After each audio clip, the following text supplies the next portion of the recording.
오늘 우리가 함께 하실 말씀은 우리 사도행전 말씀입니다. 사도행전 15장 12절로부터 18절까지 말씀입니다. 15장 12절로부터 18절까지 말씀 우리 한 절씩 교독하도록 하겠습니다. 제가 먼저 12절 말씀 읽겠습니다. 온 무리가 가만히 있어 바나바와 바울이 하나님이 자기들로 말미암아 이방인 중에서 행하신 표적과 기사 고하는 것을 듣더니 말을 마침에 야고보가 대답하여 가로되 형제들아 내 말을 들으라. 하나님이 처음으로 이방인 중에서 자기 이름을 위할 백성을 취하시려고 저희를 권고하신 것을 시므온이 고하였으니 선지자들의 말씀이 이와 같이 합하도다 기록된 바 이후에 내가 돌아와서 다윗의 무너진 장막을 다시 지으며 또 그 퇴락한 것을 다시 지어 일으키리니 이는 그 남은 사람들과 내 이름으로 일컫는 모든 이방인들로 주를 찾게 하려 함이라 하셨으니 함께 봉독하시겠습니다. 즉 예로부터 이것을 알게 하시는 주의 말씀이라 함과 같으니라. 아멘. 시편을 보면 시편 120편에서부터 134편까지 이렇게 가로가 쳐져 있고 그 안에 어떤 부제목과 같은 제목이 써져 있는 것을 보게 됩니다. 어떤 것이 써져 있냐면 바로 성전에 올라가는 노래라고 이렇게 되어 있습니다. 이 시편은 바로 이스라엘 백성들이 성전에 올라가면서 불렀던 노래라고 이렇게 말씀을 합니다. 전해지는 이야기에 의하면 시편 120편서부터 이렇게 차례대로 한 편씩 부르면서 차례를 안 지키는 사람이 있었을지도 모르겠죠. 어쨌든지 간에 134편까지 이렇게 부르면서 갔다고 이렇게 얘기합니다. 성전에 올라간다라고 이렇게 이야기하는 것은 어떤 의미일까요? 성전이 높은 곳에 있었다는 그런 의미죠. 그래서 이 성전은 예루살렘 중에서도 가장 높은 곳에 있었다라고 얘기하고 이스라엘 백성들은 1년에 적어도 3번의 절기에는 예루살렘의 성전에 방문했다라고 이렇게 이야기를 합니다.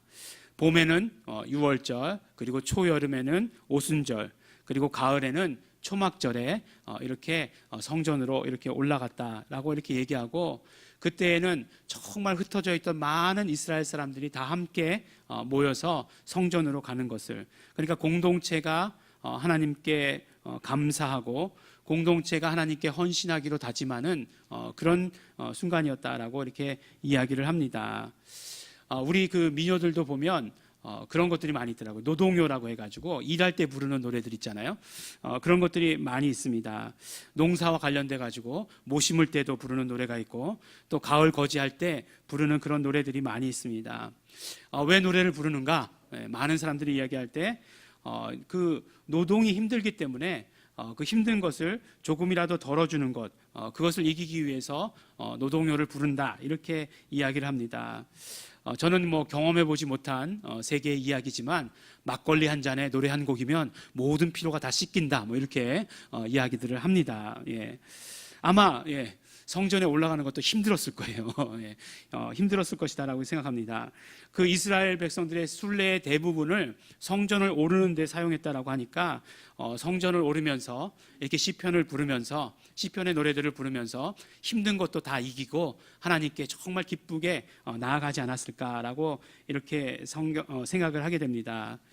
그 성경 중에서 서점에 가보면 한동안 메시지 성경이라고 하는 것이 굉장히 유행을 했었습니다. 그 메시지 성경을 쓴 유진 피터슨이라는 분의 책 중에서 한 길 가는 순례자라고 하는 제목의 책이 있습니다. 그 책이 바로 어떤 책이냐면 바로 시편 120편에서부터 134편까지를 한 편 한 편을 이렇게 우리에게 해설하면서 이 한 편 한 편의 주제가 무엇이다라고 하는 것을 우리에게 알려주면서 이렇게 쓴 것입니다. 이 찬송시를 통해서 이스라엘 백성들의 정말 변하지 아니하고 오랜 한 길 가는 그런 어떤 순례의 여정 같은, 그러니까 정말 하나님을 따라 살고 있는 그런 삶을 보여주는 그런 것들을 책에서 기록하고 있습니다. 그래서 그 주제들을 하나하나 살펴보면 너무너무 참 재밌어요. 그러니까 120편서부터 134편까지 어떤 주제의 찬양을 했을까, 어떤 주제의 시편일까 궁금한데 아주 이 책에서 자세하게 이야기해 줍니다. 120편은 그 주제가 회개다 라고 이렇게 이야기하고 있습니다. 참 재밌죠? 이렇게 한길 처음 그 120편을 불렀을 텐데 처음 시작하는 그 노래를 회개로 시작하고 있다고 얘기해요. 121편은 우리가 굉장히 잘 알고 있는 시편이죠. 내가 산을 향하여 눈을 들리라 라고 시작하는 그 시편이요. 그 시편의 주제를 뭐라고 얘기했냐면 바로 하나님의 섭니다 라고 이렇게 이야기를 합니다. 여러 가지가 있지만 또 우리가 잘 아는 시편만 가서 보면 눈물을 흘리며 씨를 뿌리는 자는 기쁨으로 거두리로다, 울며 씨를 뿌리러 나가는 자는 정령 기쁨으로 그 단을 가지고 돌아오리라 라고 하는 시편 126편은 그 주제가 바로 기쁨이다 라고 이렇게 말씀하고 있는 것을 보게 됩니다. 그래서 이러한 주제들을 이렇게 잘 살펴보면 이러한 주제들이 무엇을 말하고 있느냐, 바로 우리 크리스찬들이 신앙생활하고 있는 그런 어떤 신앙생활의 그런 주제들에 대해서, 또 그뿐만 아니라 우리의 어떤 모든 삶의 영역에 대해서, 우리의 어떤 감정과 인격에 대해서 말하고 있는 것을 보게 돼요. 그러니까 그런 것들을 찬양하면서 올라갔다는 거죠. 그뿐만 아니라 우리가 정말 공동체 생활을 어떻게 해야 되는지, 그리고 결국에는 하나님께 대한 헌신을 다짐하고 있는, 그것도 혼자서가 아니라 공동체가 전체 그런 찬양을 드리는 것을 보게 되는 것입니다. 아니 성전에 올라가면서 이렇게 심각한 찬양을 불렀단 말이야? 뭐 이렇게 생각할 수도 있겠는데 바꿔놓고 생각해보면 여러분들 혹시 오늘 교회에 나오면서 어떤 찬양을 부르시면서 나오신 것 있으십니까? 네. 저도 이 말씀을 어제 준비하고 나서 아침에 일어나서 무슨 찬양을 해야지라고 이렇게 생각하다가 아침에 샤워를 하다가 뭐 흥얼흥얼거리게 됐는데 그게 찬양이 아니더라고요. 예, 흥얼거리는 노래가. 근데 그런 거 있잖아요. 아침에 샤워할 때 부르는 노래 하루 종일 부르는 거. 예.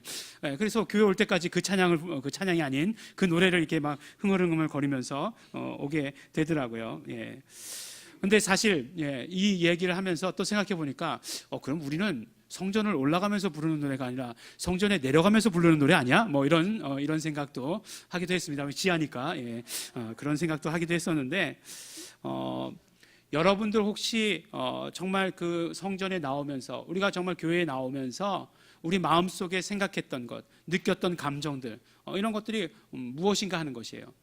뭐 너무 심각하게 물어보는 것 아니냐 이렇게 얘기할 수 있겠지만 우리가 잠깐 생각해 볼 수 있을 것 같아요. 오늘은 그래도 정말 새 성전으로 간다라고 하는 것에 대한 기쁨, 감사, 이런 것들이 참 차고 넘쳤던 것 같아요. 그래서 정말 아침에도 굉장히 막 분주하게 움직이면서도 짜증내지 아니하고, 그러면서도 막 이렇게 막 집을 막 오르락내리락 한 3번을 하면서 짐을 싣고 오면서도 뭐 그렇게 잘 왔던 것 같아요. 정말 기쁨과 감사함이 그 모든 것들을 덮었던 것 같아요. 정말로 우리가 교회에 나오면서 불러야 될 노래가 무엇일까? 이스라엘 백성들이 성전을 향해서 찬양을 하면서 올라갔다라고 한다면 우리도 그래야 되는 것이 맞는 신앙생활 같은데, 우리가 교회에 나오면서 진정 불러야 될 찬양이 무엇일까? 오늘 말씀은, 우리가 읽은 본문 말씀은 사도행전 15장에서 나온 말씀입니다. 사도행전 15장도 보면 그 배경이 예루살렘이에요. 뭐 성경의 배경이 대부분 예루살렘 아니냐 이렇게 얘기하면 또 할 말도 없지만 예루살렘이 배경입니다. 그곳에서 회의가 열렸습니다. 그래서 모든 분위기가 회의적이죠. 웃으라고 하신 얘기인데 세교에 오시더니 웃지는 않으시네요. 이게 너무 이렇게 긴장하지 마시고 이곳에서 정말 회의가 열렸어요. 근데 어떤 회의가 열렸냐면, 우리가 지난주에도 말씀 나눈 이야기인데, 사도 바울에게 항상 보면 사도 바울을 방해하던 사람들이 사도 바울을 따라다녔어요. 이게 무슨 말인가 하면, 처음에 이제 사도 바울이 정말 오직 믿음으로 말미암아, 오직 믿음으로만 우리가 의롭다 하심을 얻을 수 있다라고 이렇게 가르치고 다녔어요. 그런데 그것을 방해하는 사람들이 있었습니다. 예루살렘으로부터 온 유대주의자라고 하는 사람들인데, 너희가 예수님을 믿어야 된다. 믿어야 구원을 얻는다. 그렇지만 믿고 난 다음에는 율법이 정한 모든 행동들을 해야 된다라고 이렇게 주장하는 사람들이에요. 그래서 할례 받아야 된다, 절기를 지켜야 된다, 율법의 모든 조항들을 지켜야 된다, 이렇게 이야기한 사람들이에요. 그러니까 잘 생각해 보세요. 만약에 그 사람들이 원래 유대인들이었다라고 얘기하면 더 설득력이 있을지도 몰라요. 그런데 사도 그 바울과 바나바가 이방에 가서 복음을 전했어요. 그들은 율법대로 살던 사람들도 아니에요. 그런데 이제 예수님을 믿게 됐으니까 이제는 율법대로 살아라 이렇게 얘기한다면 그들에게 그것이 인정되어지고 받아들여졌을까 하는 거예요. 어제 우리가 어제 이사를 했거든요. 이제 이사를 하니까 이제 이삿짐 센터에서 많은 분들이 오셔가지고 도와주셨어요. 근데 이제 젊은 분들이 이제 와가지고 도와주셨는데, 이제 제가 이제 목사라는 걸 알고서 저한테 계속 이렇게 말을 시키더라고요. 말을 이렇게 거는 거예요. 그러면서 이제 하는 얘기가 자신도 이제 고등학교 때 교회를 다녔다는 거예요. 그래서 그러냐고 이렇게 얘기했더니 교회를 다녔는데 왜 교회를 다녔냐 하면 이렇게 그 밴드 그런 거 하고 싶어가지고 악기 같은 거 배우고 싶어가지고 교회를 다녔다고 그러더라고요. 그래서 드럼도 배우고 싶고 뭐 기타도 배우고 싶고 그런 거 배우고 싶은데 그런 학원에 간다고 그러면 어머니께서 돈 안 주니까 그래서 이제 어떻게 할까 하다가 너무 하고 싶어가지고 교회에서 가르쳐 준다고 하니까 교회에 갔다고 그러더라고요. 그래서 열심히 다녔대요. 열심히 다니고 열심히 배웠다고 그러더라고요. 그래서 우리 교회도 이 앞에 공간에 드럼과 이런 여러 악기를 갖다 놔야 되겠다. 지금은 창고에 들어가 있는데 꺼내놔야 되겠다 이런 생각도 많이 들었습니다. 그런데 배우는 건 다 좋았는데 점점 목사님께서 생활에 침투하시더라는 거예요. 자기 삶에. 그러니까 뭐 술 먹으면 안 된다, 담배 피우면 안 된다 이렇게 말씀하시더라는 거예요. 그래서 그러면 교회 다니는 사람들은 다 아무도 술 안 마시고 담배 안 피느냐 이렇게 물어봤다는 거예요. 그랬더니 목사님께서 다 안 피고 다 안 먹는다 이렇게 얘기했다는 거예요. 그래서 참 그 얘기를 들으면서 굉장히 안타까웠어요. 왜 그런 거짓말을 하실까? 다 먹고 다 피는데 왜 그런 거짓말을 하셨을까? 그랬더니 단 조항을 달아서 19세 이하는 안 먹고 안 피웠다 그렇게 얘기하는데 그건 더 거짓말이죠. 요새는 초등학교 넘어가면서부터 다 배우는 건데 왜 그랬을까 이게 생각하면서 있었는데 목사님께서 하도 간섭하셔서 더 이상 교회를 나갈 수가 없었다 이렇게 이야기를 했습니다. 여러분의 담임 목사가 이런 거 가지고 간섭하는 거 들으신 적 있습니까? 없으시죠?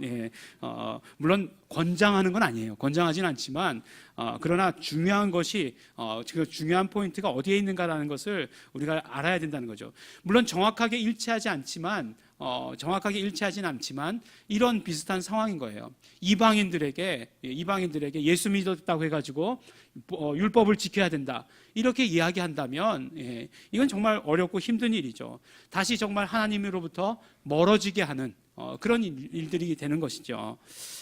그래서 이런 문제를 가지고 이제 바나바와 바울이 예루살렘에 올라왔고 이제 사도들과 더불어서 예루살렘에 있는 사도들과 더불어서 회의를 하게 되었습니다.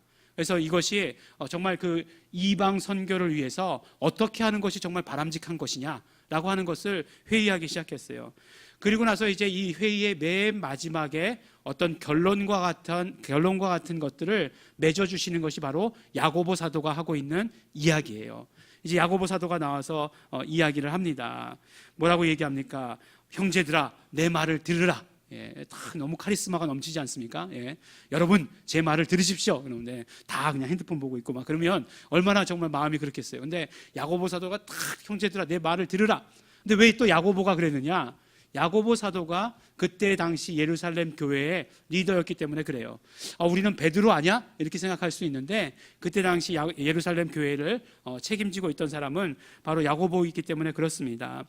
그러면서 어떤 이야기를 하냐면 이제 이방인들을 위한 선교의 그런 어떤 그 모든 방향이 바뀌어야 된다라고 이렇게 이야기를 하면서 처음으로 베드로의 보고가 있지 않았느냐라고 이렇게 이야기를 합니다. 베드로가 이야기한 것을 우리가 이미 듣지 않았느냐 이렇게 이야기를 해요. 14절 보니까 하나님이 처음으로 이방인 중에서 자기 이름을 위할 백성을 취하시려고 저희를 권고하신 것을 시므온이 고하였으니 라고 이렇게 이야기하고 있어요. 그러니까 이방에 예수가 전해졌다 이렇게 얘기하지 않으시고 이방 중에서 자기 이름을 위할 백성을 취하시려고 저희를 권고하신 것을 시므온이 고하였다 이렇게 얘기합니다. 시므온이 누구죠? 네, 또 갑자기 또 지금 방금 베드로라고 말씀드렸는데 시므온 그러니까 또 못 알아들으시죠. 저도 한참 찾았어요. 아니 시몬이지 또 시므온은 누구야 이렇게 얘기했는데 시몬이라고 하기도 하고 시므온이라고 이렇게 성경에도 이렇게 나와 있기도 하고 한 것을 보게 됩니다. 근데 뭐 중요한 것은 사도행전 10장에 보면 이제 베드로가 누구죠? 고넬료라고 하는 사람들에게 이제 그 복음을 전합니다. 이방 사람이죠. 가이사랴의 지방에 있는 이방인이에요. 근데 뭐 이제 막 꿈을 꾸고 환상을 보고 뭐 그런 일들이 사도행전 10장에 보면 길게 이렇게 기록이 되어 있습니다. 어쨌든지 간에 하여간 그런 모든 과정을 거쳐서 베드로가 우리 고넬료의 집에 가죠. 가서 그 사람과 고넬료와 그의 가정에게 복음을 전합니다. 그런데 그 복음을 전하고 나니까 사람들이 어떻게 되냐면 성령을 받았어요. 성령을 받아가지고 막 방언을 말하기 시작합니다. 방언을 말하기 시작해요. 그러니까 베드로가 뭐라고 얘기하냐면 그 모습을 보고 아니 이렇게 성령님께서 임하시는데 우리가 이 사람들에게 세례를 주지 못할 이유가 전혀 없다라고 이렇게 이야기하고 이 사람들에게 침례를 줘라 라고 이야기하면서 뭐라고 얘기하냐면 베드로는 예수 그리스도의 이름으로 세례를 주라 명하고 그래서 침례를 주게 되는 것을 보게 됩니다. 이방인이었던 고넬료에게 이루어졌던 그런 어떤 성령님께서 역사하시는 이런 사건들을 베드로가 이제 예루살렘에 있는 사도들에게 와서 이야기한 것이죠. 보고한 것이죠. 그래서 이미 들어서 그것을 알고 있다는 것입니다. 그리고 나서 정말 그 야고보 사도가 뭐라고 막 얘기하냐면 베드로의 보고뿐 아니라 이방인에게 복음이 전해져야 되는 것은 선지자들을 통해서도 말씀하고 있다는 것을 이야기해 주시는 것이에요. 그래서 그 다음에 16절 17절 말씀에 하신 말씀이 아모스서 9장 11절 이하의 말씀을 인용해서 아모스 선지자가 하신 말씀을 인용해서 하신 말씀이에요. 근데 그 말씀을 자세히 한번 읽어보겠습니다. 이후에 내가 돌아와서 다윗의 무너진 장막을 다시 지으며 또 그 퇴락한 것을 다시 지어 일으키리니 17절 이는 그 남은 사람들과 내 이름으로 일컬음을 받는 모든 이방인들로 주를 찾게 하려 함이라 라고 이렇게 말씀합니다.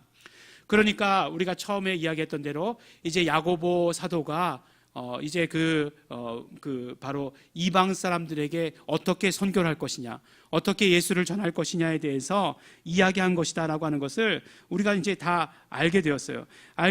그 마지막 보니까 모든 이방인들로 주를 찾게 하려 합니다라고 이렇게 말씀하시는데 그 첫 말씀의 시작이 뭐라고 얘기하시냐면 다윗의 무너진 장막을 다시 지으시겠다, 다시 일으키시겠다라고 이렇게 말씀을 하시는 것이에요. 아니 그러면 이방인들에게 선교하는 것과 다윗의 무너진 장막을 일으키시는 것과 무슨 관계가 있는가 하는 것이에요. 그런데 가만히 보면 다시 읽어보면 그 무너진 장막을 회복시키시고 일으키시는 이유가 무엇이냐? 바로 내 이름을 부르는 모든 이방인들을 위해서이다 라고 이렇게 말씀해 주세요. 왜 이렇게 말씀하시는가? 성전이라고 하는 것은 성전은 바로 하나님의 이름을 두는 곳이기 때문에 그렇습니다. 그래서 솔로몬의 이제 다윗의 대를 이어서 솔로몬이 그 성전을 짓지 않습니까? 다윗 때까지는 장막 성전, 이제 솔로몬 때부터 이제 돌로 지어진 예루살렘 성전, 그 성전을 지으면서 이제 그 성전을 짓고 나서 기도하실 때 그 모습이 열왕기상에도 나와 있습니다. 뭐라고 말씀하시냐면 또 주의 백성 이스라엘에 속하지 아니한 자, 곧 주의 이름을 위하여 먼 지방에서 온 이방인이라도 저희가 주의 광대한 이름과 주의 능한 손과 주의 펴신 팔의 소문을 듣고 와서 이 전을 향하여 기도하거든 주는 계신 곳 하늘에서 들으시고 무릇 이방인이 주께 부르짖는 대로 이루사 땅의 만민으로 주의 이름을 알고 주의 백성 이스라엘처럼 경외하게 하옵시며 또 내가 건축한 이 전을 주의 이름으로 일컫는 줄을 알게 하옵소서라고 이렇게 말씀을 하십니다. 아니 솔로몬이 그 성전을 지으면서 아니 이방인들을 위한 이런 이야기도 했단 말이야. 더 놀라운 것은 이방인들도 와서 이곳에서 하나님의 이름을 불러서 기도하거든 그 이름 때문에 하나님 응답하여 주시옵소서 이렇게 기도하고 있는 거예요. 그리고 정말 이 성전이 하나님의 이름을 부르는 곳임을 그들로 하여금 알게 하여 주시옵소서, 이렇게 기도하고 있는 것을 보게 되는 것입니다. 바로 야고보 사도가 이방인들에게 복음 전함을 성전 회복이라고 말씀한 이유가 여기에 있는 것이에요. 왜 이방인들에게 복음을 전하는 것이 성전의 회복일까? 바로 성전의 회복이라고 하는 것은 이방인들에게도 이제는 하나님의 이름을 부르는 자가 되게 하는 것이기 때문에 그렇다는 것이에요. 하나님께서 명하신 그 성전의 언약은 바로 하나님의 이름에 대한 약속이고, 그러므로 이방인들에게 복음을 전하는 것의 핵심은 무엇이냐? 하나님의 이름을 부르도록 하는 데 있다라고 말씀하시는 것입니다. 그래서 오늘 본문 말씀에서 읽지는 않았지만 이제 이 본문 말씀이 다 끝나고 이제 야고보가 결론처럼 이렇게 이야기를 하고 나서 그 다음에 무엇을 하느냐? 설교가 끝나면 무슨 이야기를 하겠습니까? 파송식을 하는 거죠. 이 포맷이 아주 좋은 것 같아요. 말씀이 끝나고 나면 파송을 하는 거죠. 파송식을 합니다. 파송을 해요. 그런데 15장 25절에 바울과 바나바를 어떻게 표현하고 있냐면 이렇게 표현하고 있습니다. 우리 주 예수 그리스도의 이름을 위하여 생명을 아끼지 아니하는 자인 우리의 사랑하는 바나바와 바울과 함께, 이렇게 말씀하고 있어요. 그러니까 바울과 바나바, 우리가 아는 대로 이방인들을 위한 사도, 이렇게 이야기하기 쉬운데 여기서는 구체적으로 어떻게 표현하고 있냐면 우리 주 예수 그리스도의 이름을 위하여 생명을 아끼지 아니하는 자라고 이렇게 말씀하고 있습니다. 왜 이렇게 표현했을까요? 바로 이방인을 위한 선교는 성전의 회복이고, 성전의 회복이라고 하는 것은 바로 하나님의 이름, 예수 이름이 증거되는 것이기 때문에 그렇다는 것이에요. 그래서 바나바와 바울은 예수 이름을 전하기 위해서 자신의 생명도 아끼지 아니하는 자다라고 이렇게 말씀을 하고 있는 것입니다. 이방인들을 위한 복음 전파는 바로 성전의 회복이라는 것이에요. 곧 하나님의 이름, 예수 이름이 증거되는 것을 말한다고 오늘 우리 사도행전 읽은 우리 15장 가운데서 우리에게 말씀해 주고 계십니다. 성전에 올라가는 노래, 말 자체도 조금 어려운 것 같기도 하지만 그러면서 우리는 교회에 나아가면서 어떤 노래를 불러야 할까? 어떤 노래를 불러야 할까 하는 것이에요. 우리는 정말 교회가 부흥되기를 원합니다. 지금 그렇지만 아모스 선지자가 정말 이야기한 것처럼 한국교회가 무너지고 퇴락한 모습을 보여줍니다. 그러한 한국교회가 회복되기를 원한다면 오늘 성경의 말씀대로 강조하고 있는 대로 다시 지어지고 다시 일어나기를 원한다면 우리가 불러야 될 노래는 무엇일까라고 하는 것이에요. 바로 그것이 정말 하나님의 이름이 회복되어지는 것이고 예수 이름이 회복되어지는 것이고 또 그것이 우리에게 노래가 되어서 그것을 부르면서 나아가는 것이고 또한 그것이 우리에게 헌신이 되어서 우리도 바울과 바나바와 마찬가지로 우리 주 예수 그리스도의 이름을 부르는 자들, 우리 주 예수 그리스도의 이름을 위하여 생명을 아끼지 아니하는 그런 어떤 헌신이 우리에게 있어야 되는 것을 우리에게 말씀해 주시는 것입니다. 우리는 오늘 새로운 성전으로 이사했습니다. 지금까지 있던 곳보다 모든 것이 더 좋습니다. 이렇게 얘기하면 꼭 그런 분이 계세요. 요거는 또 그거보다 안 좋은데요? 이렇게 얘기하시는 분이 있는데, 그런 거 찾지 마시기 바랍니다. 절대로 찾지 마시기 바랍니다. 좋은 것만 찾으세요. 좋은 것만 찾으시기 바랍니다. 얼마나 좋아요. 저기서 다 이사 왔더니 짐이 다 들어가고 났는데, 그 다음에 정말 모든 것이 빈 곳이 있어요. 그래가지고 그걸 채워야 될 그런 필요성이 생겼습니다. 채우겠다는 꼭 얘기가 아니고요. 그럴 정도로 너무너무 좋아요. 그렇지만 새 성전에서 예배 드린다고 해서 그것이 성전의 회복을 말하는 것은 아닙니다. 성전의 크기가 커진다고 해서 그것이 꼭 정말 그 성전의 회복을 이야기하는 것은 아니에요. 성전의 회복이라고 하는 것은 오늘 우리에게 주시는 말씀처럼 우리의 입술에 예수 이름을 담는 것이고 우리가 예수 이름으로 행하는 것이고 예수 이름을 증거하는 것을 말씀해 주시는 것입니다. 예수 이름을 부른다. 예수 이름을 부른다는 이 말이 모든 것을 다 포함하는 말이죠. 이제 이방인들에게, 우리가 이방인들이잖아요. 그 이방인들에게 예수 이름이 전해지는 것이 하나님의 처음부터의 계획이었고 하나님의 처음부터의 섭리였고 그것을 이제 교회로 맡기셔서 그 경륜을 이루어가게 하신다라고 우리에게 말씀을 해주고 계시는 것입니다. 한 길을 우리가 걸어가면서 우리의 입술에 성전을 향해서 나아가면서 그 부르는 노래, 그 찬양, 그것이 그치지 아니해야 된다는 것이에요. 그 찬양은 무엇입니까? 예수 이름을 높이는 것이며, 그렇게 그 찬양을 부르면서 우리는 그 성전을 향해서, 성전의 회복을 향해서 예수 이름이 전해지는 것을 향해서 헌신해야 된다라고 말씀해 주십니다. 또한 그뿐만 아니죠. 우리의 노래는 함께 부르는 노래가 되어야 합니다. 우리의 노래는 하나님께 함께 헌신을 다짐하는 그런 노래가 되어야 되는 것입니다. 우리의 노래는 정말 영원토록 변치 않는 그런 노래가 되어야 하는 것입니다. 우리가 언제나 기도할 때마다 하나님이시여 이 성전을 회복시켜 주시옵소서. 하나님이시여 우리로 하여금 예수 이름을 부르고 전하게 하여 주시옵소서. 예수 이름에 대한 결단이 우리 정말 나만의 결단이 아니라 우리 모든 공동체의 결단이 되게 하여 주시옵소서. 우리가 이렇게 날마다 기도하고 예수 이름을 부르는 찬양을 드려야 할 것입니다. 사랑하는 우리 예일중학교의 성도 여러분, 우리는 성전에 들어가며 교회가 부흥하기를 막연히 원합니다. 교회가 회복되는 것이 무엇이고 부흥하는 것이 무엇인지에 대해서 오늘 구체적으로 우리가 말씀을 깨닫고 들었습니다. 예수 이름을 부르고 예수 이름으로 행하고 예수 이름을 전하는 것입니다. 성전에 올라가면서 부르는 노래, 예수 이름으로가 항상 우리의 노래가 되기를 원하고 우리의 결단이 되기를 원하고 우리의 전하는 제목이 되기를 예수 이름으로 또한 축원합니다. 우리 함께 기도하시겠습니다. 이 시간에 우리 기도하실 때 우리 정말 감사하시면서 기도하시기 바랍니다. 우리 정말 새로운 성전을 주시어서 이곳에서 하나님께 예배하게 하여 주셔서 감사합니다. 이곳에서 드리는 모든 예배를 받아주시옵시고 또한 우리가 이곳에서 예수 이름을 부르며 드리는 예배, 예수 이름을 부르며 드리는 모든 기도들 하나님 아버지 응답하여 주시옵소서. 누구든지 이곳에 와서 예수 이름을 부르게 하여 주시옵시고 그 이름을 부르는 자마다 응답받게 하여 주시옵소서. 우리 교회가 예수 이름을 부름으로 말미암아 회복되어지는 그런 놀라운 역사가 있게 하여 주시옵시고 한국교회의 회복을 이끌어가는 교회 되게 하여 주시옵소서. 참다운 교회의 회복을 허락하여 주시옵소서. 다 같이 감사하시면서 결단하시면서 우리 정말 회개하시면서 통성으로 기도하시겠습니다.